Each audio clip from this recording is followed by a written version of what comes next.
start, for those of you that are watching on TV, we had a momentary power outage which kicked off our recording. So we're back in session, and I guess do I have to raise this in the air so everybody in the back room knows we're back in session, and mics are working and things are looking good. So continue. Okay, I'm going to try and pick up where I left off. So I believe I was talking about a new partnership that we recently started with the Children and Adolescent Behavioral Health Services right here on the Midwest Technology Campus. It's a 6-week garden program in which we're talking about gardening and mental health. So I'll have more information for you at a later date since we're just 2 weeks into it. But it is a partnership that's making us think about how we do our programming in a unique way. It's a different partnership that not everyone is doing. And so it's providing some challenges, it's providing excitement, and hopefully it can continue in the future. The second part of my job is that I work with the Extension Master Gardener program here in Kandiyohi County. If you're unfamiliar with our Master Gardener program, we have one of the largest group of volunteers in outstate Minnesota. We have 23 active Master Gardener volunteers who in 2018 contributed 1,321 hours of volunteer service to Kandiyohi County. Now, the economic value of those hours is just over $32,000. So that's the impact that our Master Gardener volunteers had in 2018. Now, in order to get these volunteer hours, they work with numerous programs, including a Saturday morning radio program, a TV segment on the local access channel, a newspaper articles that appear weekly in the West Central Tribune, classes throughout Willmar and surrounding cities, library programs at both the Willmar and Spicer Public Libraries, as well as our very popular Master Gardener booth at the county fair. And we, in 2018, started a partnership with the Willmar and Spicer Library, offering education and books about gardening, different topics each month. And during this partnership, we also have Master Gardeners that are on hand and university publications that can be picked up by the local public that are coming to the libraries. And in 2019, our Master Gardener group is focusing on recruitment because we've noticed that the more years that go by, the older and older our group gets and the more members that we lose. And so we're focusing on recruiting new members to join our organization in 2019. That's all I have for you today. Kathy does have some other segments about the other parts of Extension, and then I think we're going to take questions at the end. Okay, I'm just going to ask one question because I sit on the Extension Committee. Yeah. The Agricultural Awareness Program was called Let's Grow Pizza. Let's Grow Pizza. Correct. And that's an interesting idea. Basically, they grow tomatoes and everything that goes into a pizza, or talk about wheat and all of the other things. So just, I think you talked about that a little bit, but the title is so intriguing. Correct. Yep. I'll give you a little bit more detail about it. So, like, for example, on week 1, we talk about wheat and how wheat is grown and how wheat is processed. So the students in the classroom will actually grow wheat in their own classroom, so they see how it grows. And then we have the wheat berries, which is the seed portion of the wheat plant that is used to make the wheat flour. The students actually put it into a coffee grinder and then grind it into their own flour, which then they use on the last day in their pizza crust. Then going through the weeks, we talk about the sauce and the students plant tomato seeds. We talk about cheese and we actually make cheese in their classroom, which is very fun but also a lot of work, but the kids love it. We talk about animals and how we get animal products to put on our pizza, and then we make the pizza. Yeah, that's awesome. It's a very rewarding program. Okay. Thank you very much. Yes, thank you. We'll have Kathy come forward again. All right. Thank you. So you've met our county extension staff or team. I included in the packet that was sent to you also our regional team, so that you have the names and also the different areas that our folks work within. Extension has over 800 people working within the state, and we all are here to serve our counties, and we can pull the expertise from wherever we need to. But a couple of the items that I wanted to hit that are, I thought might be of interest to you is we have our SNAP Ed program, and Rebecca Shalini is the educator who works with our folks there, and she really focuses on helping people make the healthy choice, the easy choice. So she works directly with individuals involved in SNAP recipients, and she works with both youth through the schools, and there with the children, she had 12 different classes with 146 participants in 88 different sessions, and teaching them how to make good, healthy choices in the food that they're eating. And then with the community outreach with the adults, she reached 112 people this last year, and I've highlighted, she's got a report in there that highlights the work that she did at the Highland Apartments and working with the residents there to grow their own foods and make good choices, and also the work that she's been doing with the Wilmer Diabetes Coalition. And Rebecca is the chair of that program. And it's been a great way to bring people together so that we are working as efficiently as possible without duplication of services. So Rebecca's continuing on with that SNAP Ed education. Then I've also included information on the retail revitalization workshops that we put together specifically for Kandiyohi County. The Economic Development Commission came to me and said, we would like to do something for our Main Street businesses. Not only do they have to compete with the big box stores, but now with the Amazon effect, it's really difficult. And how can we help them be as healthy as possible? Because our Main Street is an important part for us, right?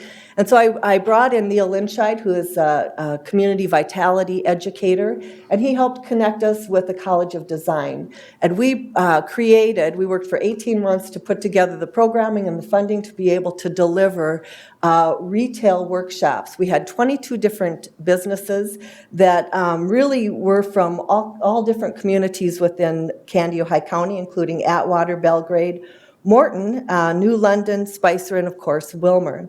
Of those 22 businesses, 18% were diverse businesses and 72% were women-owned businesses. It was 5 workshops, and each workshop was followed by a coaching session. What we wanted to do with those coaching sessions is make sure that they were actually applying the information that they had learned the previous week. People found that so valuable that even though the workshops are over, they have asked if they could continue to meet on a monthly basis so they can continue to support and learn from one another, which I think is really cool.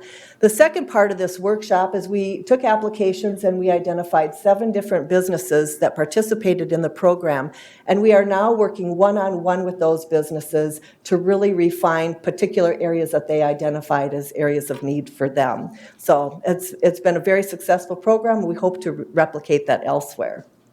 And if I can continue. Yes. Vision 2040, we're all familiar with what Vision 2040 is. In the early stages of its beginning, one of the goal areas was the next generation of leaders. And being a part of Vision 2040, knowing that Extension has leadership programs, I contacted Toby Spanier and Katie Rasmussen, 2 of our leadership and civic engagement educators, and they came and talked to a group of us about what programs are offered elsewhere in the state. We put together a design team that created our own leadership program. We've just graduated our 5th cohort, and we're now taking applications for the 6th cohort, which will start in September. We've had 127 participants that have successfully gone through this program, and I thought it was interesting for the county to know that 14 employees of the county have actually gone through Vision 2040 leadership. One of them sitting right here in this room. So we're really proud of that program, but I hope that you will look to the list of alumni, which I've included in the packet. So as you're trying to find individuals to serve on different commissions or committees or boards, that is a fantastic group of members for you to be able to pull from. The last thing I'll talk about really quick, is some new curriculum that we are creating and that will be offered through the Mid-Central Research and Outreach Center on the Midwest Technology Campus, McRock. And that is 3 new courses, programs actually, that are being offered for the poultry industry. One of the reasons we're on the Midwest Technology Campus is because our poultry industry wanted to have a higher education available here to assist our companies.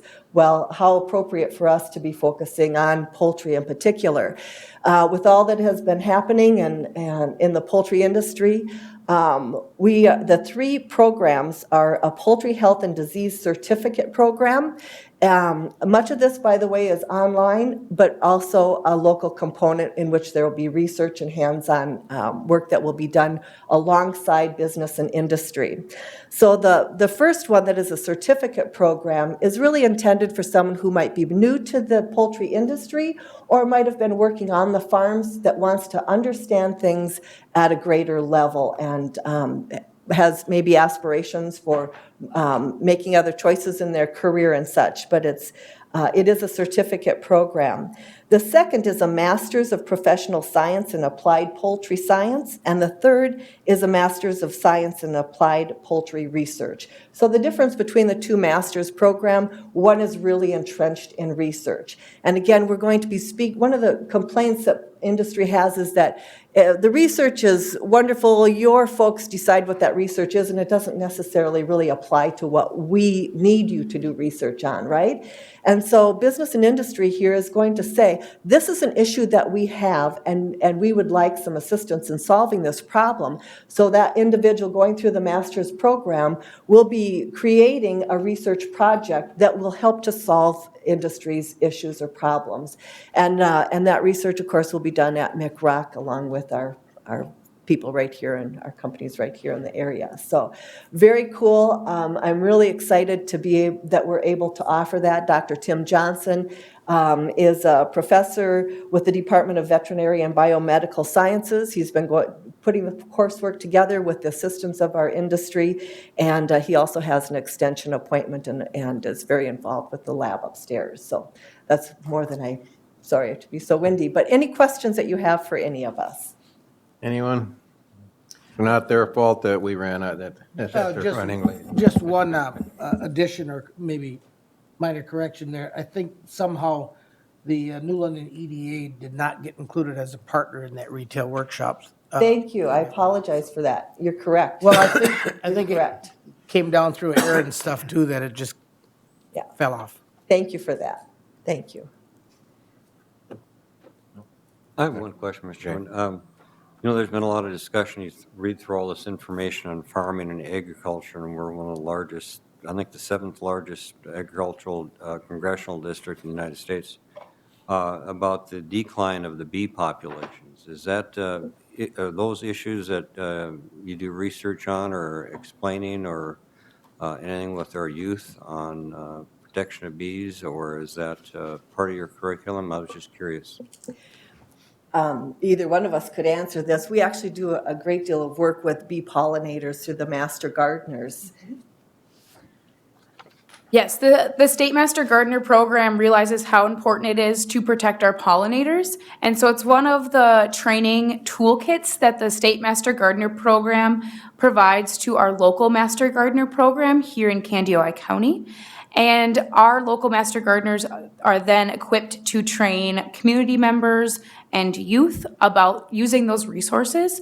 So we have had several Master Gardener volunteers go through the training and several that have done presentations throughout the county based on that information, some with adults and some with youth.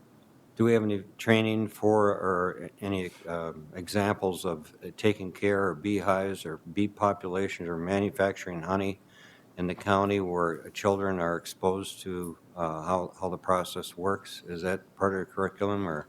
Mr. Chair, I can comment. The University Extension does do a beginner's beekeeping class. Okay. It was a question in the back of my mind. It'd be nice if they brought that out to rural Minnesota once in a while. It's held at the Earl Brown Center at the university. I think they have a beginner's one and an advanced class. So I wanted to take it last year, but getting there and the time was a barrier for me. Yeah, my father took the class when he retired and raised honey, and I just think it's a great experience for our kids to understand how this whole process works in pollination and the importance of it, and especially in our agricultural area. So I just wanted to ask you that. And basswood is blooming right now, the best honey there is. Yeah. All right, And Commissioner. as also, the university is working with the inmate population to do, working with the honey through, is it Stillwater? It's one of the prison populations that is working with the university in looking at doing beekeeping. And there were several that, in reading the report, there were several that were looking at that as a career after their release now, and that's the university is keynoting with that. Right. We also have a new bee center that has just opened up on the St. Paul campus. That's really interesting to go and visit. If I could, one more item. Yes. Thank you. And that is that we all know that agriculture is going through a very difficult time right now. Dean Durgan has identified a group of people with various expertise within Extension to be able to address in a more holistic way, what can we do to really support and assist our egg producers during a very stressful time? I want to note that we do have a farm answer line. If anyone is aware of someone in the agriculture industry that is going through a difficult time and would like someone to be able to speak with or to have financial help or whatever, they can call the farm answer line and receive confidential assistance 24/7. And I give you the telephone number, only I passed out every one of my cards, so I don't have it in front of me. Don't have I'll read it for the public. Thank you. I'll take one. So the number for the farm answer line is 1-800-232-9077. Thank you very much. And again, thank you for your continued support of Extension. It's an honor for us to be able to serve you. Thank you, Kathy, and thank you all for coming this morning. Appreciate all the information. Okay. And now you're up. I'm sorry for the delay, but it was entirely a mechanical breakdown, I guess. Technology these days. Thank you again. My name is Karen White. Most of you, I've stood up here several times before, and I'm standing before you again. Just with a brief update, and as more importantly, what I normally do is I come before you when yet we have another graduation at the 8th Judicial District Treatment Court. The treatment court will be in operation as of yesterday, 5 years, so that's pretty substantial anniversary for us. We feel like we've grown significantly. We've also changed and gone through a lot of learning curves, and we feel like we are a much better program today than we were standing here even 2 or 3 years ago. Today, I want to just take a brief moment of your time to announce 2 upcoming graduations for Candy County. I have a total of 4 this month, so the numbers aren't going to jive really well because I have 2, one in Chippewa next week, and then one in the Stevens County area or the Grant County area later this month. But today, I'd like to announce my 29th graduate from the program as a whole, and his name is Juan Soto. Juan began our program on July 1st of 2015. His prior record consists of 4 felonies, 1 prior gross misdemeanor, and 12 prior misdemeanor offenses. His criminal history started in 2002 and expands almost 15 years. He's been in prison on 2 separate occasions. He started our program in jail, unemployed, without a valid driver's license, and he had an active CHIPS case. At the time of his graduation, he'll be sober 210 days. He'll appeared in court 71 times and undergone 398 urinalysis. Juan has struggled in our program, but I think he's come out a better person. He is the epitome of the kind of a before and after, especially when you talk about his children. He has his first set of children who are older and struggling in their own ways. And he has his second set of children, which he feels he has a second chance of. He's got 2 little children now, and he really sees the difference in his parenting with his first set versus his second set of children. At the time of his graduation, he will have been employed for the last 3 seasons, full-time. His employer loves him significantly. He works very hard to keep him employed over the winter months. It's a seasonal job, but they really try to find him extra work to keep him busy all year round. And he has a valid driver's license, and he has custody of his children, something he did not start with. He completed his community work service project with the Wilmer Christmas Light Program, and he paid back over $450 in restitution. I truly believe that restitution would still be left unpaid if he had not been a part of our program. And he also has paid additional $1,450 in fines and fees. We really want our people, when they're done with our program, to start fresh and start on a clean slate. And unfortunately, Juan has a lot of other fines and fees. He had a significant amount of debt, but he has paid off every ounce of restitution he had owed throughout the state prior to his completion. And I feel that making that victim whole again is a very important accomplishment for Mr. Soto. We will be celebrating his graduation tomorrow, July 3rd. As normally, we will hold our drug court at 3 o'clock, followed by his reception, and you're welcome to attend. Our second graduate this month has also been with us for a while, but struggled in different ways. Her name is Leslie Bertram. She began our program on December 14th, 2016. Her prior record consists of 2 juvenile offenses, 8 traffic/misdemeanor offenses, 1 prior gross misdemeanor, and 2 prior felonies. Her criminal history spans 17 years. She started our program unemployed and in jail. Upon completion of our program, she will have 1,040 days of sobriety. She will have appeared in court 54 times and undergone 160 urinalysis tests. Leslie's made a significant change in her life, not only through her sobriety and through her recovery, but through her relationships, which she has really struggled with. And we were very concerned about Ms. Bertram, and we kept her in our program longer until she could make some adjustments in her personal life that we felt were very comfortable with, that she would not repeat.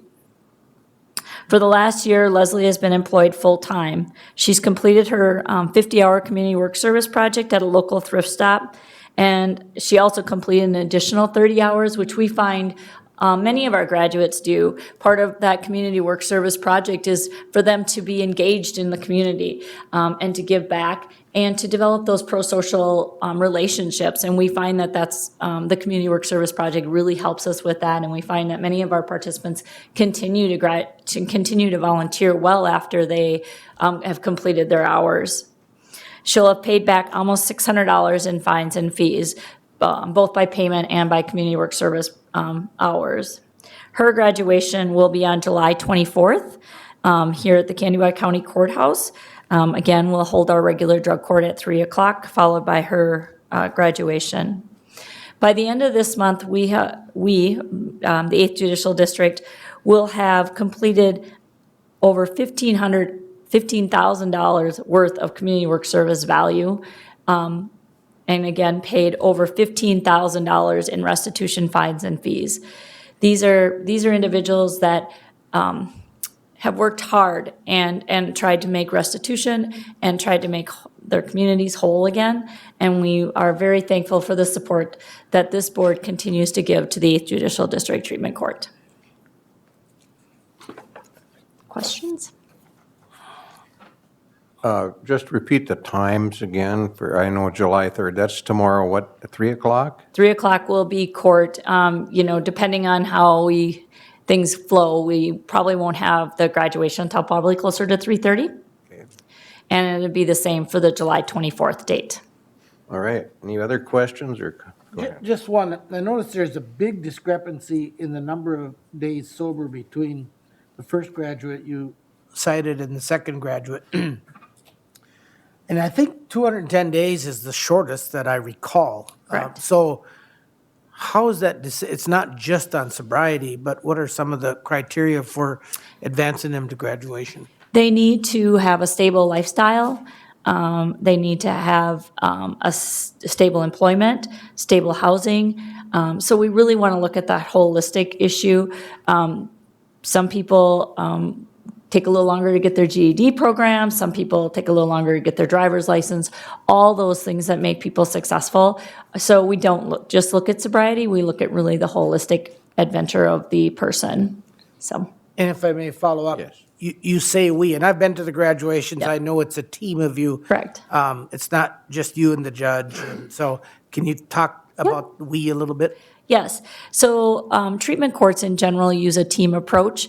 The key stakeholders that support that team are the prosecuting attorney's office from each county. As you may recall, the central assignment area is made up of Candy and Meeker. So when I speak of we can double those numbers because I have representatives from both counties on my team.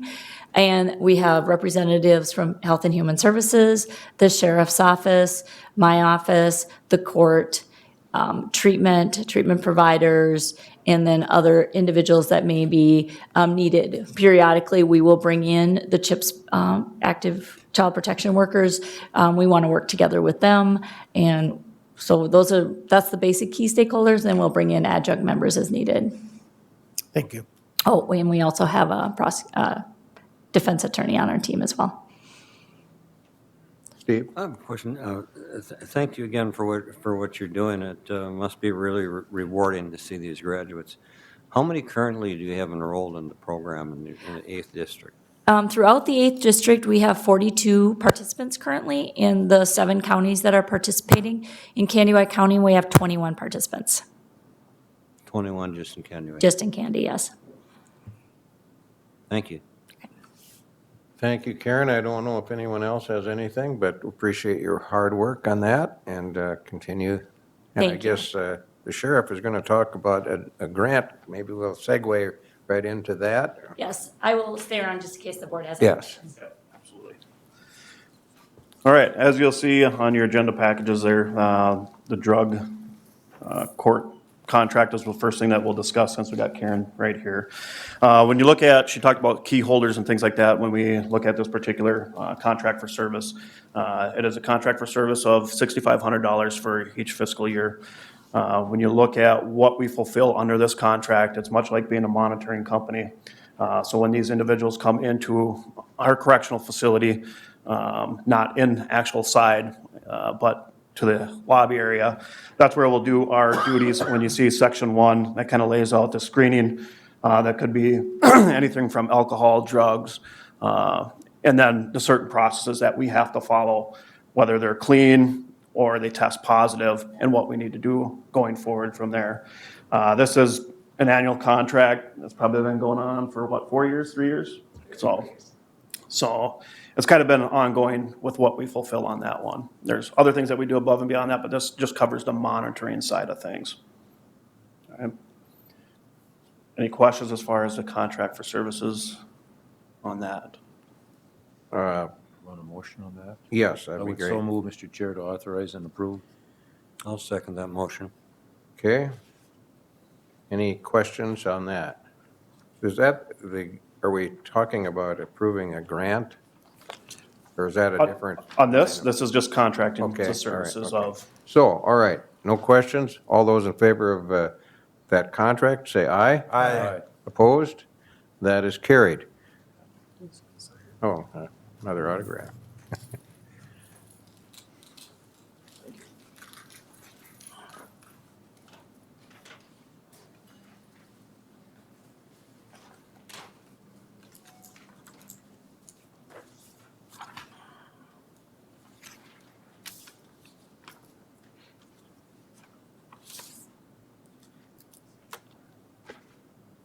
Go ahead. Okay. On the next one, it's a Department of Corrections amendment. When you look at the joint powers agreements amendments, there's 4 things that the Minnesota Department of Corrections is looking to revise with our current contract. As you'll see, the 4 revisions are, rather than the expiration date now being 6/30/2019, it will be 6/30/2020. When you look at also the pay per offender, it used to be $55. It will now be $57.50 per day. And one of the other things that's kind of an addition that hasn't been done before is transportation after the fact. We used to supply that transportation. Now with prior approval, we can get up to $50 of the transportation of that inmate. So then that, we're not paying for that completely out of pocket when that end of service comes for that person. As well as one of the other amendments that you'll see is, not that they're necessarily going to pay us, but they can or not guarantee payment, but they can obligate up to, rather than $2 million, $3 million for our services as far as boarding inmates at our facility. So those are the 4 revisions that you'll see on there. I included the original joint powers agreement that we had with the state of Minnesota, just so you could see what it is versus what the revisions are currently. And if you need me to, I can point out exactly in the old one, those revisions, what they would be. All right, any questions on that? This is positive for us, Mr. Chair. Well presented.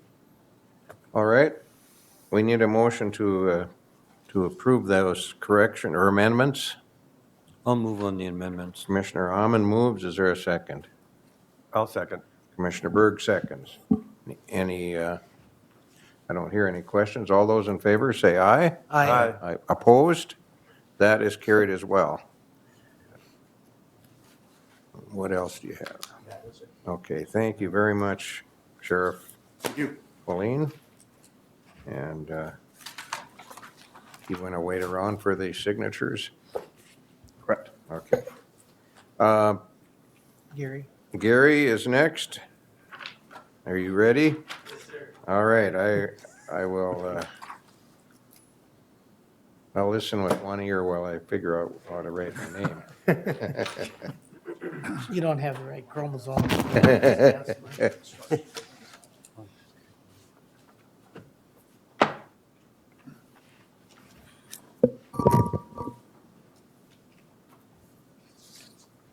7/2/18. You want the camera on? There you go. Thanks.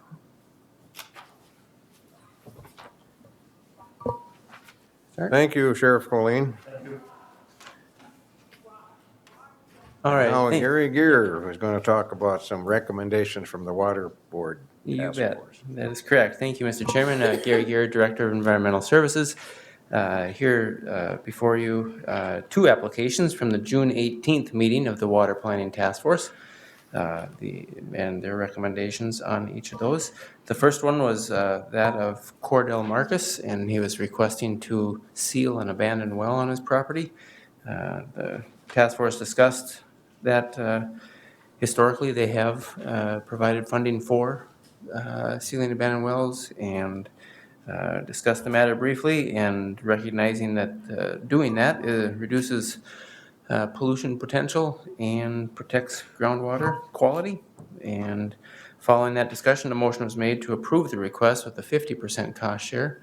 The estimate had come in at $1,259, so the motion includes $629.50 would be what would be the task force was recommending for this request. What was the amount? $629.50. All right. Is there a motion to approve that particular recommendation? I'll So- also move, Mr. Chairman. Oh, Okay. I'll second. All right. Commissioner Amon moves, Commissioner Imdick second.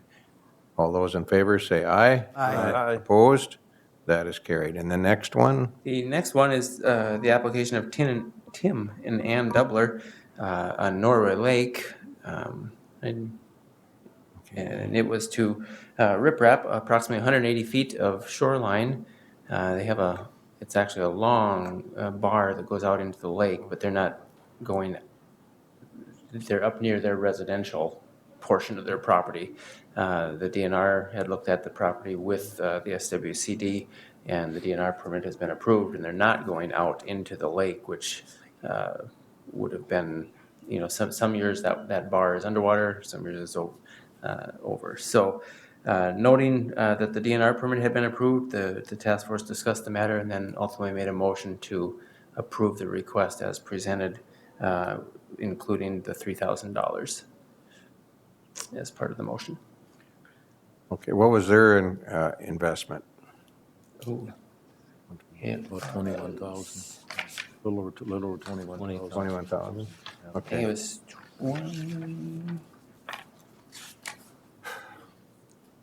24,270 okay. is the total. Total, Total. including the 3,000? Yes, yep. Okay, all right. You were going to comment, or did you? No, I had the same question. Oh, okay, all right. Anyone else have a question on this particular recommendation? Okay, I hear no questions. All those, is there a motion to pass this recommendation? Also move, Mr. Chairman. Commissioner Amon moves, is there a second?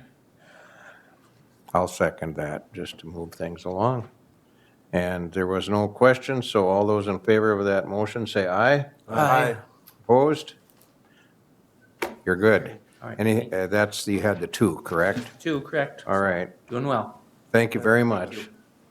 Do you need my signatures Mr. at all? Chairman, Okay. Mr. Chairman, we Yes. should congratulate Mr. Gear for his success in the long race last weekend. What? He had a race? Oh, yeah. Why don't you, if we can take 30, we got 30 seconds here, Gary, just tell us, please. Race Black Hills 100 in Sturgis, South Dakota.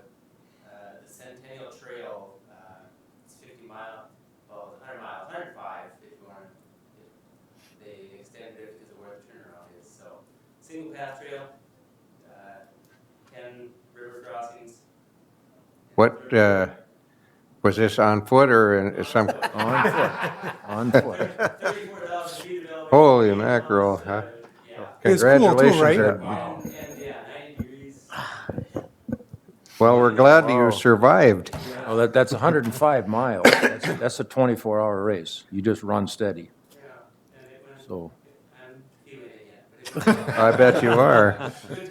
Any blisters? I would have passed away early on. I bet. Glad you're Got your upright. shoes on, though. Congratulations, that is, yeah. Good job. Were you 16th out of 102, is that right? 16th out of 102. Only 40 finished, so everybody was melting, so. Yeah. Yeah, no Wow. kidding. Wow. Good job. That's All right. Andy, you're up. he still probably got the runners. All right, Andrew Thorson with the Kandiwat County Facilities Manager in front of you today to decide if we're going to invest in the courthouse or stay status quo. I submitted 2 quotes for engineering services for replacing the air handling unit in the courthouse. One from Martin Mechanical out of Fargo for $19,500 with a construction estimate of $250,000 to $325,000. Also Hallberg Engineering out of White Bear Lake for $16,000 for the engineering and a construction estimate of $160,000. Different firms, different opinions and thoughts of what needs to get done and how to do it. On the Hallberg Engineering, their $160,000 estimate, my professional opinion, I think a couple things got overlooked, so I would probably bring that up to like $170,000 to $175,000 for an estimate on that. We looked at doing summer engineering with late fall bidding, with spring construction, with air handling equipment. Once bids are let, they can order your equipment, and it's usually about 16 weeks out just to get the equipment built. So it's a time crucial project. You'd need to do it between heating and cooling. So you want to have everything there and ready to go.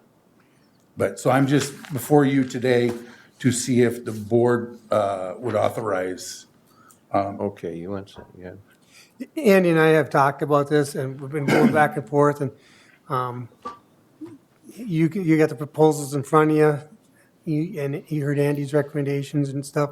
I think this is I think we should, if we're gonna keep the courthouse, we gotta do something. And I think once we do this, though, we're making a commitment to stay in the courthouse for a while, and I think that would be the right decision. Yeah, that's my thoughts exactly. If the plan is that we're going to be staying, for 10, 15 years, which I hope, that, you know, there is some improvements that need to be made. With the air handling unit, there will be energy savings. Not only that, you know, comfort levels for the different zones.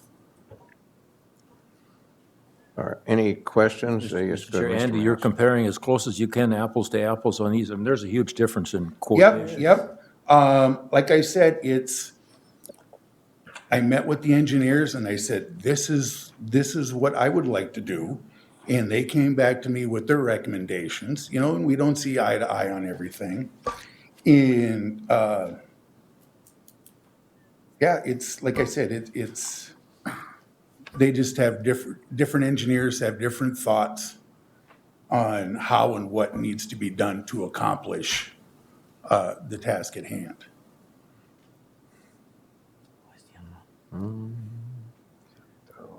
Well, Mr. Chair, Yes. I certainly think we got to proceed with it. There's no questions that we have to do the improvements. The likelihood of it fixing itself is not going to happen. We know Oh, yeah. it's just not going to happen. Yeah, it's going on 55 years old.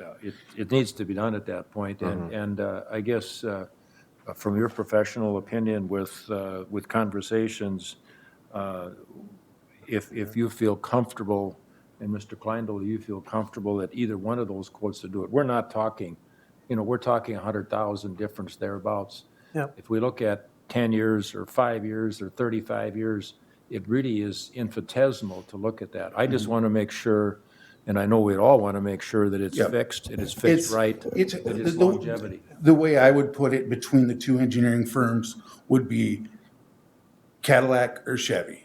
Okay. I'm happy with the Chevy. Well, we didn't have a Cadillac in 1965. No, that came in no. either. I mean, and what is it? What is a lower grade today is multiple times better than it was in 65 Oh, and yeah, 66. It's gonna have, there's gonna be so much more control, where now it's basically, you're getting the same air all the time, whether you need it or not. So we might be cooling this space over here way more than it needs to be cooled. Okay, you wanted to comment? Andy's worked with Martin Mechanical before. Hallberg would be a new company. Yes, So yep. I just want the board to, we worked with Martin Mechanical on the campus when we did put some buildings there.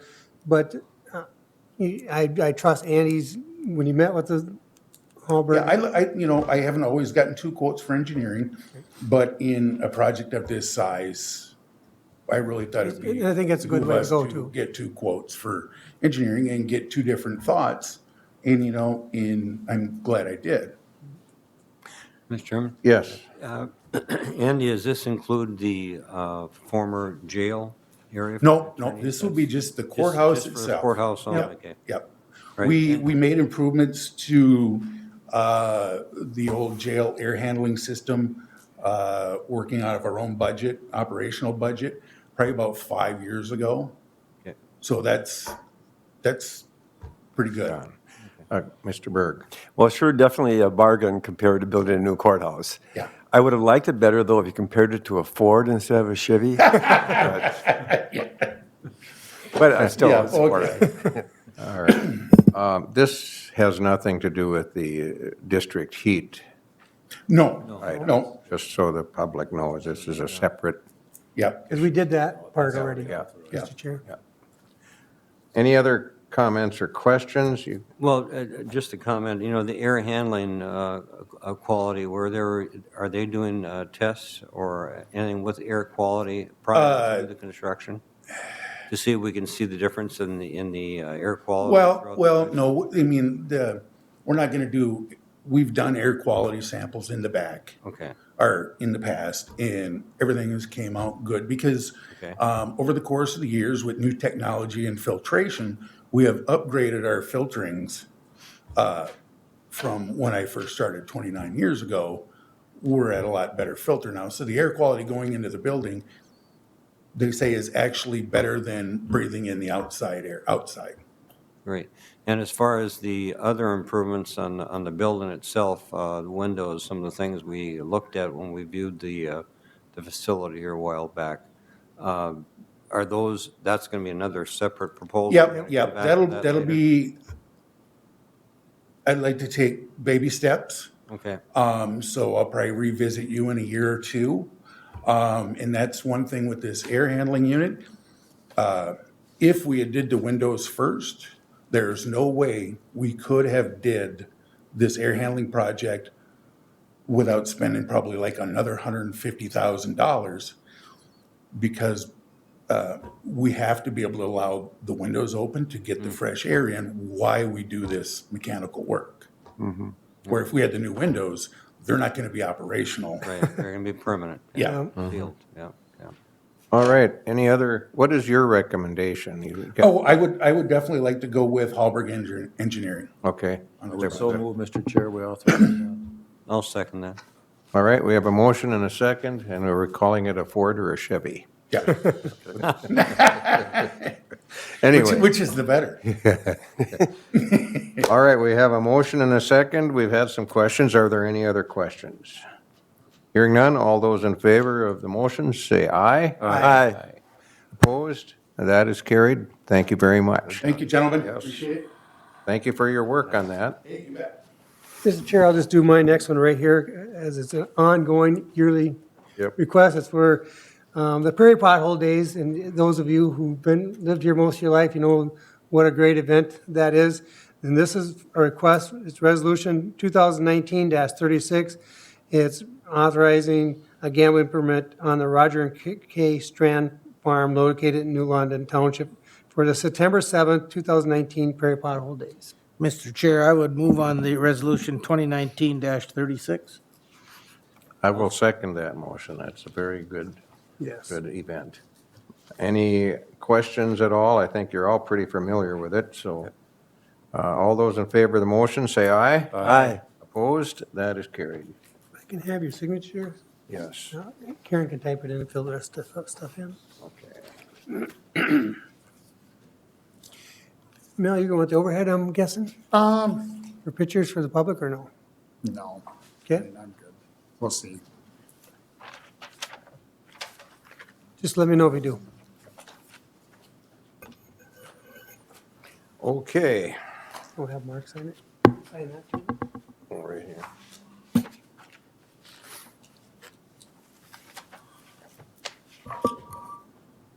I don't need my. Ready to go? Yes, All right, go Mr. ahead. Chair, members of the board. Larry and I talked here a while back about, with all the stuff, probably especially in the city of Wilmer and in more high-profile projects like the roundabout, we thought maybe we'd just give a brief update of what's going on. Just as a quick recap, we've got right at $15.8 million, 16 contracts active right now, or will be active in the next 30 days. And so we do have a busy summer.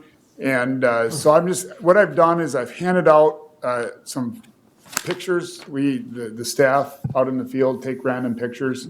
And I just thought I'd just give you a kind of a flavor of what it looks like out in the field if you haven't been out by any of the projects. But before I do that, I do want to publicly remind people that the groundbreaking ceremony for the Wilmer Y is going to be at 2:30 on July 9th. And the best way to get there would be to take County Road 5 through the old airport, and we will have some directional signing, and we'll have some cones, and so it will lead you out there. So it's going to be the west end of the old airport runway. So you get to drive down the runway. 2:30. 2:30, July 9, yes. All right, so if you could grab this, your photos. I'm just going to use that as a primary. It's not going to go through every project we're doing. It's just going to highlight some of the projects that we are maybe more focused on right now. So the first one is an aerial view. Kim Lindahl took this with the drone, but you're looking at the roundabout on County Road 5 and 15, and you're looking southeast. It's a $1.6 million project. It started, actually the utility and erosion control work actually started on June 6th. It's got an August 31st or August 30th completion date, but you can see the intersection of what it looks like today, and then we're going to take one of the same view when it's complete. So you'll have a before and after. If you go down to the next picture in the middle, it shows the house was removed on June 27th. And so that's looking northwest, kind of where the old house was. And then in the bottom picture, it's looking north toward the railroad tracks in Guineo. But we're starting the soil correction and the water main relocation work. So that just gives you a little bit of a flavor of the roundabout. And it's right under construction out of Hutch. The next one is milling on 19th Avenue. This is a 2-mile project, $798,000 was the contract. We started on June 10th. The project consists of 2 inches mill and overlay, loops, curb and gutter repair, a 10-foot trail, and ADA work. And so the top picture just shows a milling and just some of the activities going on. The middle picture shows the rapid flashing beacon crossing at Roosevelt. We're going to have 2 of these. One at the 21st Street by Swanson Field, where you'll be able to push the button and get across 19th Avenue. And so that's kind of a visual of what it's going to look like, or does look like. Those are installed, actually. And then the bottom picture, they just shot it because we're working along First Street, and there's just a lot of vehicles and a lot of stuff going on. And I kind of apologize to anybody if they get confused the first time they go through that. But it's actually, in a nutshell, the project's been going very well, very well. We're going to be flipping traffic tomorrow. We're going to be doing the temporary striping today on the south lanes, if you will. And so tomorrow you'll be able to hopefully drive on the new lanes. And then we'll start milling the north side and then wrap it up. Completion of that project is August 31st. We should beat that, weather permitting. Yes. Great. And then the top of the next picture is the trail. If you look down, it looks a lot different than it did prior to just or when we used to have a sidewalk there. And that's an extension from 15th Street back to Swanson Field, and it's extending the trail system in the city. And then I did send out an email last week because it does get a little confusing on why we didn't do all the ADA from 15th Street to First Street. But the reason we didn't is because to do that work, it would have been about $70,000, and the city was going to do a trail along there anyway as soon as next year, so we didn't want to do it and then have them redo it. So they didn't get their funds, but they fully intend to pursue it. And then the bottom picture, we put that in there, just Riley Brothers. That's the St. John's Township bridge replacement. And we had a public hearing on that, but this is the completed work. We just feel that it really couldn't have gone any better than it did. If you look at that, you really should drive out and, well, we got a lot of rain. You look, Don't drive out there yet. it looks good, and my niece's husband was the crane operator on Okay. that project from But- Watertown, South Dakota. Really? He worked for Riley's, yeah. Okay, no, when you look at that, we were impressed with that. That's just a nice looking box, or bridge, same thing. Then the back, County Road 4 by Diamond Lake, that's been a little bit of a tough project for us because of weather and soil conditions and springs in the road and springs in the sides and springs in the field, and it's just been tough. And so our plan still is to have that, it's graded out now. We just got to get it dry so we can gravel it and then get people back to somewhat normal and then pave it before October. So hang in there. They started on July 23 of last year, so we're only July 2, and so it's not even been 12 months, and they have 7 miles done. So, look at the bright side. But, Weather permitting, as you said, yeah, when we were working weather on County permitting, we Road got 5. caught the rain last fall, and now this spring, It's crazy. Probably 12, 15 inches of rain out there this year. We had 10 inches before we got this last rain. Yeah. The bottom picture is the park that, that we feel turned out nice. The beach is being used a lot, the trailhead. In fact, the Diamond Lake Association, I talked to Larry about this, but they want to donate between $10,000 and $15,000 for improvements that we would go and match the park plan that we're putting together. But they want to enhance and complete some stuff for the county. So we'll be taking that through the county board, hopefully in a month or 6 weeks, some ideas. And then the last page is the County Road 40 reconstruction. This is our first local option sales tax project, $1.493 million. We got 1.25 mile subcut. It's a 5-mile project. We've only milled 2 miles. We left the other 3 miles on, so you can drive without driving in the mud. We're progressing from County Road 1 westerly toward County Road 7. We would pave it next year, but it's been, considering the weather, it's actually gone pretty well. Obviously, you got Before they the started, no, final approval to go across that. You had one fellow that really wasn't anxious to Yes. to sign on, but Yep. is that bottom picture, is that the new curve? No, it's No. not actually. Okay. No. We're just there right Okay. now. That's, once again, that field is pretty wet back there. Yeah, I wouldn't doubt it. Yeah. So that's just kind of a snapshot. I've got, we're doing a lot of other things, but this is more of the high profile. We're doing some overlays and probably less higher profile. So any questions on anything? I have one question. Yeah. I know I received your email, and thank you, and notification on the trail adjacent to 19th Avenue, the photo you have in here. So the trail is part of the trail system that they're trying to expand throughout the community, correct? Correct, yep. All right, and the funding the city of Wilmer did not receive? They did not. They applied for, I believe, as a DNR trail grant. I believe they're going to go after a federal grant. Okay, so in the meantime, our obligation is to take care of both sides of the street and the right-of-way. So the county's responsibility is the research of the road and the sidewalks, but the trail system is not necessarily our responsibility, correct? No, that's correct. That's the city's, yep. But what we didn't do is so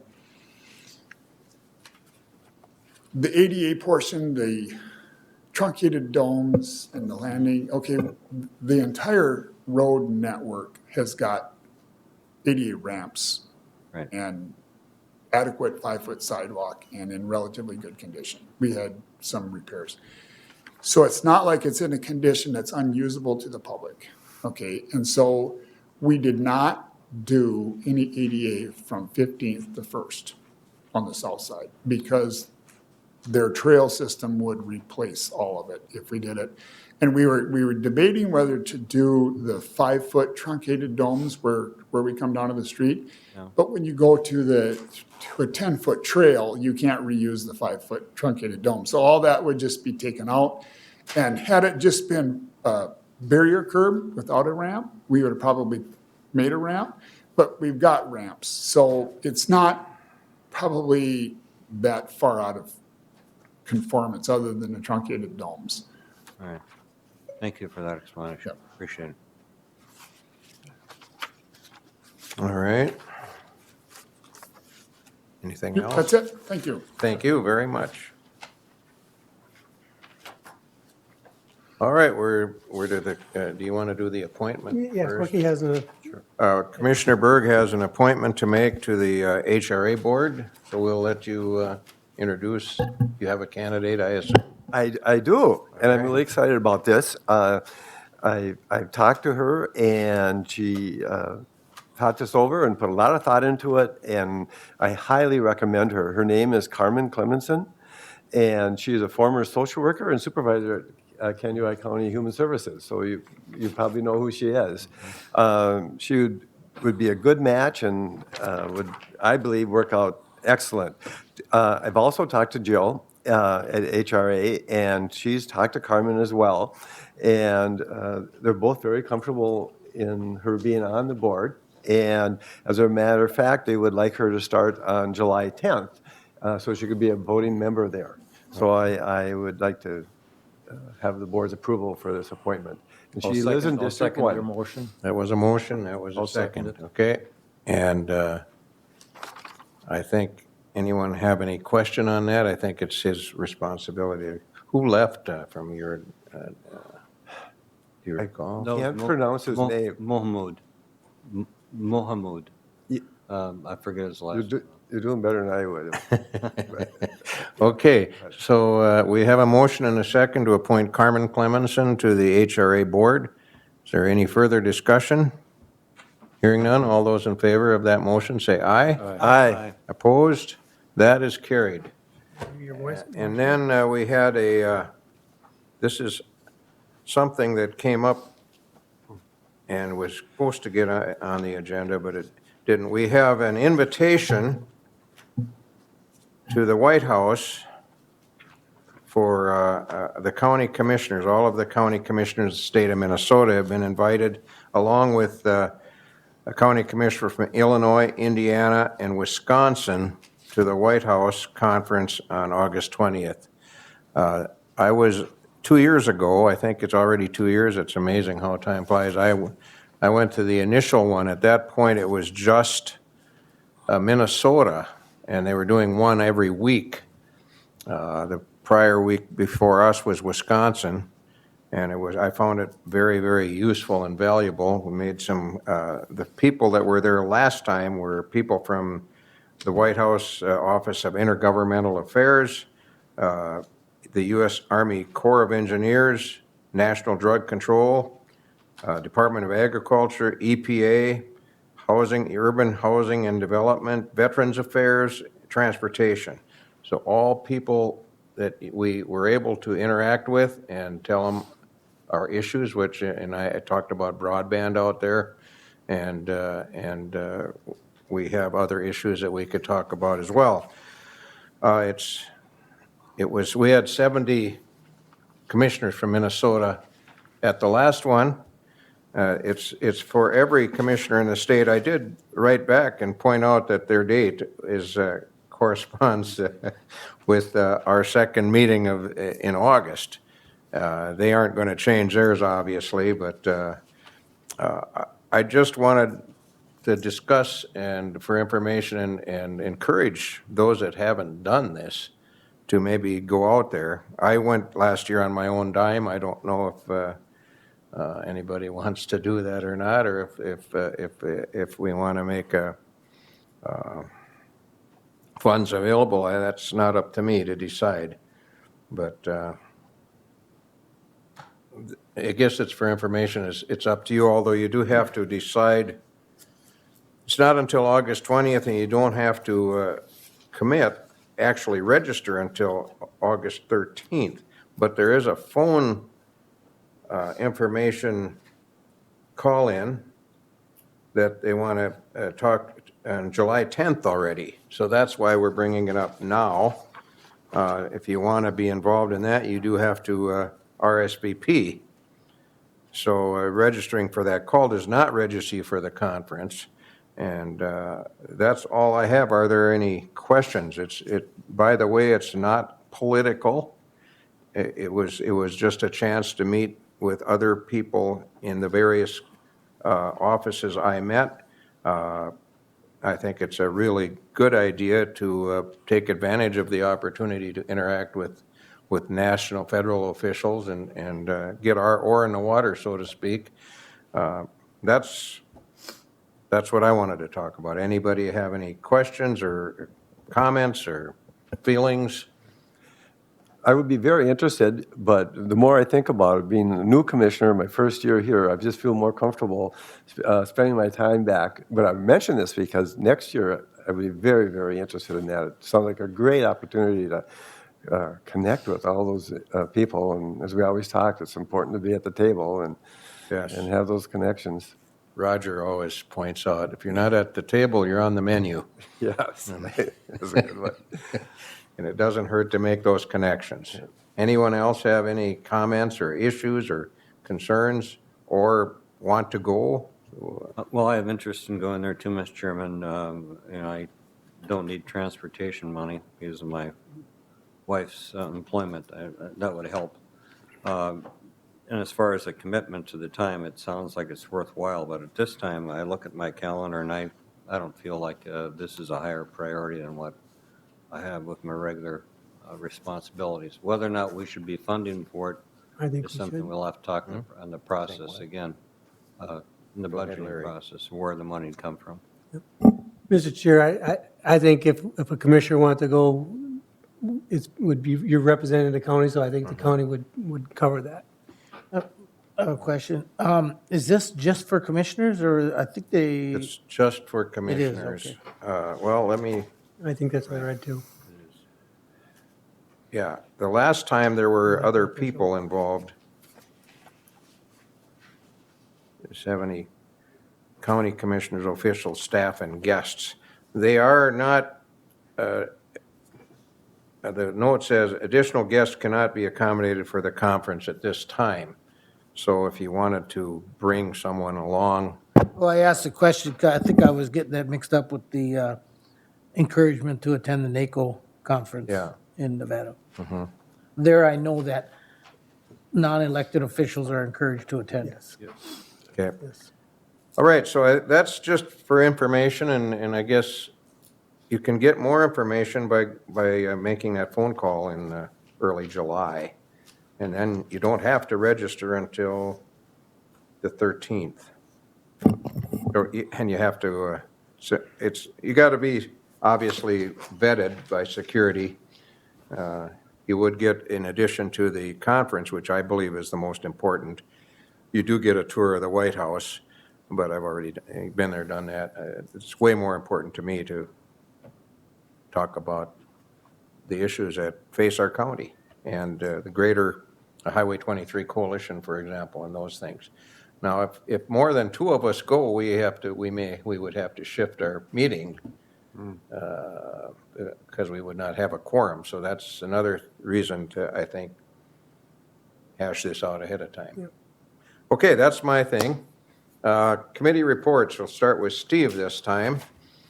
Oh, Pioneer Library System on the Finance Committee, we're looking at a hole in our own with the minor increase that may be requested. We'll be meeting with that, Larry, the information will be coming on that. So far, we're holding our own despite the changes in the state. The Convention Visitors Bureau, we're sitting on liabilities of and funds of $247,000. We have some investments of $240,000 in money markets, various accounts. There seems to be, Beth is doing a really good job there on promoting our community and all the events that are going on in New London, Spicer, and I think the amount of money invested is coming back to benefit the business owners and the community as far as job placements. That's a given for sure. Other than that, Nursing Hands, Help Family Partnership, everything is in line there, and I just hope everybody has a beautiful 4th of July. Okay. Commissioner Madsen. Thank you, Mr. Chair. Lots of questions on roads and ditches and water. That seems to be an everyday occurrence now, all the way through. It's never ending until we get a dry spell, whenever that's going to be, Mel, I'm not sure. We're finding a significant amount of damage on ditches. And of course, as Mel knows full well, the road damage with the wet conditions has been just phenomenal. The amount of gravel they put on is just tremendous. And there's anxious questions about how soon we're going to be able to get those things done. And my response has been, Mel, is that it's no different than myself trying to plant. I can only plant on dry days, therefore we can't do road construction or graveling on wet days either. And I know it's frustrating with individuals, but that's just the way it is. One report that is very disturbing that I've got to give, and very frustrating, as well as I've talked about the United Community Action Partnership as far as the new Head Start building that was going to be occurring in Marshall. Last Thursday afternoon, we heard from the regional office of Head Start out of Chicago, in answer to a question from our executive director that said, is there anything else that we have to provide? We provided the bank notes, we provided this, there's a laundry list of things. And they said, no, you've got everything that we need. Now we have to bring it to Washington, D.C. Until that time, it had never been addressed that was not the final say. Never. There have been dozens and dozens and dozens of phone calls and letters and so on and so forth. We've been part of it since day one, and never once was it said, we have to bring this to Washington now. It will take 4 to 6 months to get the approval. So the bottom line is the building is not going to occur this year, which will make substantial amounts of challenges to provide housing for Head Start in the Marshall area or southwestern Minnesota. So we're scrambling right now. And on top of that, our executive director, Nancy Strauss, submitted her resignation as of the end of October in 19. She has some health issues that have surfaced, and she has decided to retire. She was going to stay 5 years. She only ended up staying 2 years now. So it was a very tough meeting last Thursday looking at those objectives. I know that staff will rally. There's a couple of contingency plans that have already surfaced, but it's going to be a difficult summer and a difficult fall on a search committee, which I'm on as far as proceeding with that. I want to close with the SHAC meeting, which is held on the 21st of June in St. Paul, which I chair. As was mentioned this morning by Sherry and Denise, a significant increase in the e-cigarettes. Vaping, which is kind of the generic term right now, has literally just exploded throughout the state. And the more information they're gathering indicates the more severity and the more harm and the more danger it is. But it is exploding in the elementary schools and the middle schools and throughout, which is it just tears at me to look at the long-term effects at that point. We got a very positive note, however, with the report from the Children of Incarcerated Parents, in that we have 4 counties that are going to be piloting some of the suggestions that we've made, looking at intake and arrests and visitation with the entire program. Again, Mr. Kleindl, as soon as our report is finally released, which will be October, I'm going to work with you and with Jenny to make sure that we do our best to schedule a couple of times perhaps at the board here. We've had a lot of positive reports back from the Sheriff's Association, and they see a lot of significant benefits with it that counties can do. So I will work with you to do more of that conversation. That'll complete my report, Mr. Chair. Okay, well, I've got quite a few things to talk about too, but I'm gonna tag team with Roger and perhaps Mel on the Highway 23 corridor trip to Washington, D.C. It went very well. I thought I wasn't there for the first day, so I'll let you guys handle that. We went to almost every, well, we did go to every office of every one of our legislators, the 2 senators and Colin Peterson's office and Tom Emmer's office, and we also went, because we're trying to eventually make Highway 23 I forget the first word, but it's a freight corridor, a committed freight corridor for traffic to travel from Sioux Falls to Duluth. We also talked to Congressman Stauber from the 8th District and Congressman Hagedorn from the 2nd District. So, and all of those visits went well, extremely well. With the Stauber visit, he had to be at a meeting, and we walked down there together with him and his aide, and somebody was whispering in his ear the whole way, and I was whispering in his chief aide's ear. We weren't whispering, we were having a nice conversation. It was an excellent way to reach out to those folks. The senators, we met with their staff, and we met with them in a larger room, Minnesota breakfast with Miss Klobuchar, and Tina Smith had something very similar to that.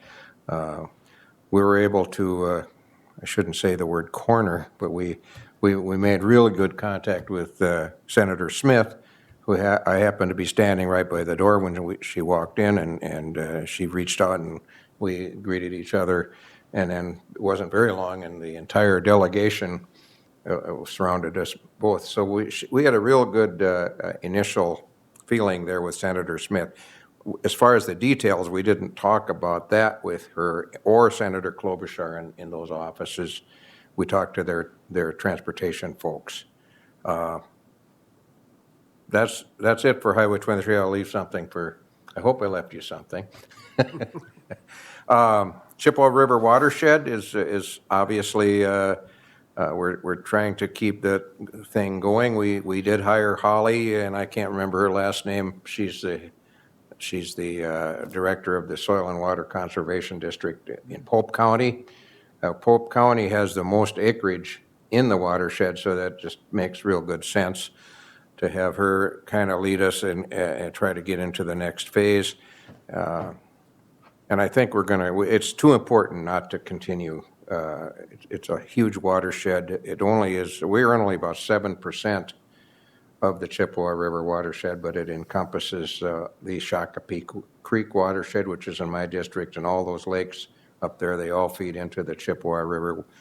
So we need to, it's very important for Candioi County to continue to, even though we're like only 7%, there's so much water in the northwest part of the county that contributes to that it's very important. Senator Smith's staff was in Wilmer on Monday at the library, and a number of us were at that. And she wasn't there, but we had a recording of her, which didn't, the audio-visual or the sound wasn't really loud enough to hear exactly what she had to say. But there was a lot of input on housing at that one. Monday night, we were all here except Harlan for the Board of Appeal, and we did not have anyone show up. So we just met and went over some of the details. Mid-Minnesota Development Commission had their annual meeting on Wednesday in Litchfield. Pretty routine. They're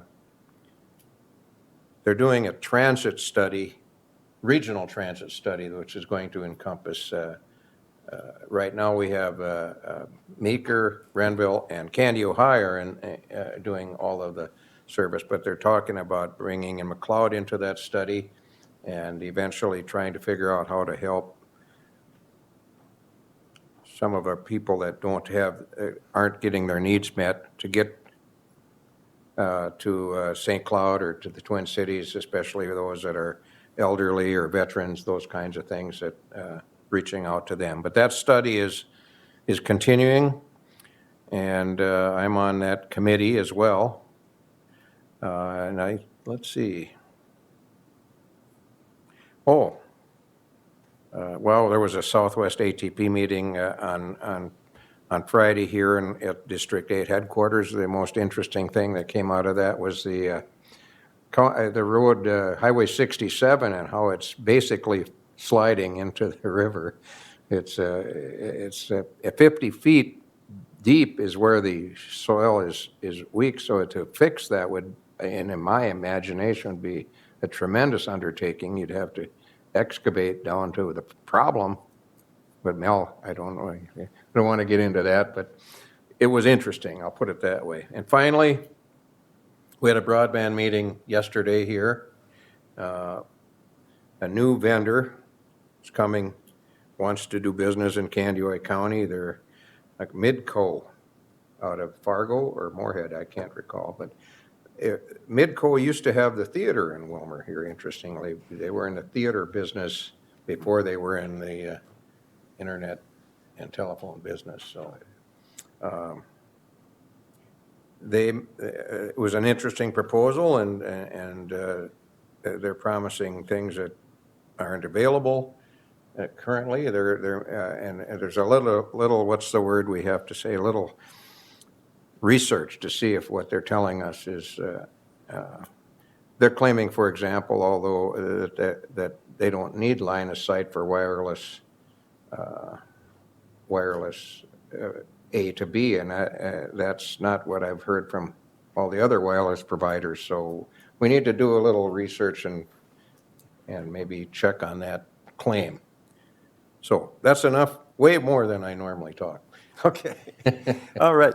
I had a meeting with the Prairie Lakes Youth Program, and first off, I'd like to say special thanks to Administrator Kleindahl to help keep things and his expertise on track as far as potential grant or money from the state and building a gym for the kids there and keeping it on track to make sure we get the paperwork all in and so forth. And I really appreciate your help there.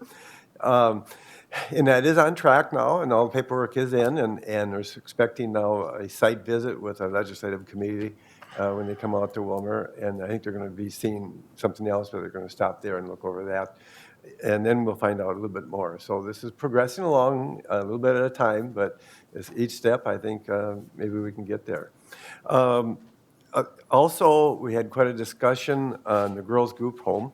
And I think everybody's fairly aware that the girls' group home financially always struggles. And there was 11 beds in the girls' group home and 12 beds in the boys. And the boys' Lucia group home cash flows. And the conclusion was that that one extra bed really makes the difference of being able to cash flow it. Now, it's not we haven't had an extra bed because we have a hard time filling 11 beds. But having only 11 beds available makes it impossible to take another person when we do have 11 people there. And so it could make a difference in this whole thing. And the staff brought this up to the board, and the board told them to proceed to see if they could possibly, as the staff had suggested, of using their office as a bedroom. And apparently they think that it does meet the criteria, and I have not visited the office there at all, but that for the licensure and stuff, that it would meet that criteria, and they have other plans that they'd be comfortable in trying to come up with an office space there. So they're going to proceed to see if they can get that to work, and if they do continue with it and it does work out, I'll report back to see if we do fill that bed occasionally and help that cash flow. It's mainly the only program of what, 4, 5 programs they got that struggles often, and it'd be nice if each program could stand on its own. At a Kennewick County Drug-Free Coalition agenda, and they're very busy this summer with a lot of different things going on in reference to prevention, dealing with drugs, smoking, alcohol, the whole gamut. And I think we've heard some things this morning from some of the other presenters that they're involved with. They're also going to be putting up some billboards in our county dealing with those issues, and we should be seeing those popping up any day now throughout the county. One's going to be on 7 by Princeburg, by Raymond, by Atwater, by Howick. So we'll look forward to that. We had a recycling meeting, and that was a little bit of a downer, as we're not surprised. We've addressed it before, but the commodity prices for recycling products keep dropping and dropping, and they're dropping significantly. And the revenue that was budgeted, we're coming up real short on that. The group's working, and the committee has been talking about, what are some of the other options, and how can we get better prices for some of this stuff, or different ways to handle it. This is something that might be hard to turn around. We might be discussing this, I'm guessing, down the road. Want to look at the budget as budget time right now and present that later. I guess those are the main ones I wanted to hit. I overstayed my time. I'll talk more later. All right. You should have said. So, I have to go back a little bit further because I missed last meeting, just to report that we continue to work with the One Watershed, One Plan. As I've reported before, Crow is in the process of being dissolved. They had been selected as the Watershed Base Plan Coordinator. And I may have reported this before, but the Middle Fork Watershed District is now the Watershed Base Plan Coordinator for the One Watershed, One Plan. We'll probably be bringing a resolution of dissolvement, if that's the right term, to this board within the next couple months. Green Lake Sanitary Sewer Water District, we met the night before we left for Washington. You saw the bids this morning. They were broke up a little bit because they came in quite a bit larger than what we thought they would be. So we're trying to have a backup plan if we can't do it all at once. And I would only add to the DC transportation thing that we invited everybody that we visited with, Senator Smith, Senator Klobuchar, Mel and I raced from the airport to Federal Rail, got there 15 minutes late, but had a good conversation with Ms. Hatcher, who will be, it sounds like she's going to be at the ribbon cutting next week. So that was all good. One thing about what Senator Smith does, so Senator Klobuchar has donuts with the senator, breakfast with the senator. Senator Smith has coffee with the senator. And this month she gets her coffee from around the state of Minnesota. This month she got her coffee from Alacaf Coffee Roasters in Duluth. And if you're interested, you can get that at Three Sisters Furnishings up there. All right. It's amazing how you slide that in there. That was good. Yeah. We had a state Association of Minnesota Board of Directors meeting last Friday, or the day after we got back from Washington. And then I'm on the state AIS board. We do not meet during the summer months, so I have nothing to report there. And had a very short meeting on our local AIS meeting. No major decisions made. So that's it. Okay. Do you want to comment on the Washington trip at all, or?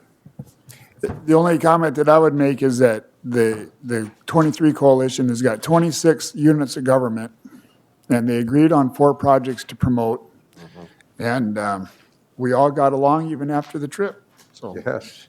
Well, I would add one more thing to that, to the Washington. So we were very well represented out there, and note was made by every delegation office that we went to. And I hope they're not listening, but Highway 14 was obviously not present there. So maybe they figure they got everything they need, their work is done. Yes. Okay, one thing just came up that I'll let Larry present it. Thank you, Mr. Chair. This just came in, and it's from the Spicer Commercial Club. And we have authorized the commercial club to have the 4th of July events, on the Salisbury Beach. And, the board has given me authority that they fill out the insurance forms and gets all those in. They just emailed me this morning, just about 45 minutes ago, and they said, looking at the weather, their club had a meeting this morning, and they're wondering if they cannot have the fireworks on July 4th, because they usually shoot them off down by the docks, but on July 6th, that's when they have their street dance, and there'd be so many people down there, it wouldn't be safe. They want to know if they can shoot the fireworks off on our beach. And all the other stuff, I feel comfortable authorizing myself. This one, just because of fireworks, I just would want official board action. I have a question, Mr. Chair. Yes. So is that something that we have to get permission from the DNR on? They have to get their fireworks for the commercial to shoot it. They would shoot them off usually on the DNR side, or city side. Then I would move to allow that alternative. I will second that motion. Okay. And one thing I want to add to that, be a little, just throw a little humor on it. At the Convention Visitors Bureau and the park plan that was going on, I've told many people from Spicer and even the mayor that We'll make you a good deal on Salisbury Beach. And it was greeted with the same way, the same laughter. But seriously, that is an opportunity for the city of Spicer. They should reconsider talking to us about that. But I support the motion. I'll just leave it at that. Thank you. All right, we got a motion and a second, yes. Quick question, any liability concern or issues? They, You gotta check with they, we'll check with MCIT, but they already get a certificate of insurance and name us and hold us harmless for the dollar amounts that we'd have. That they already have that in place, so we should be good, but I can run it by them. All right, Mr. Just to follow, I think that if Salisbury Beach is considered to be sold or turned over, you got to go back and look at the original grant agreement. Goes That's back not to payment. permitted. yeah, That would not be permitted. oh, okay. So it's a good idea, but it's not permitted by the original transfer of the property. Which was by the Salisbury family. Salisbury, yep. They have that all set forth in there, what you can and can't do, so we've got You can it. change it. So our hands are tied? We've got it. Okay. I believe that should take care of our business. I hear. You gotta vote on. We gotta vote. Oh, I'm sorry. Thank you. Thank you, thank you. That's why we pay you Save big me. bucks. All those in favor of the motion say aye. Aye. Opposed? That is carried.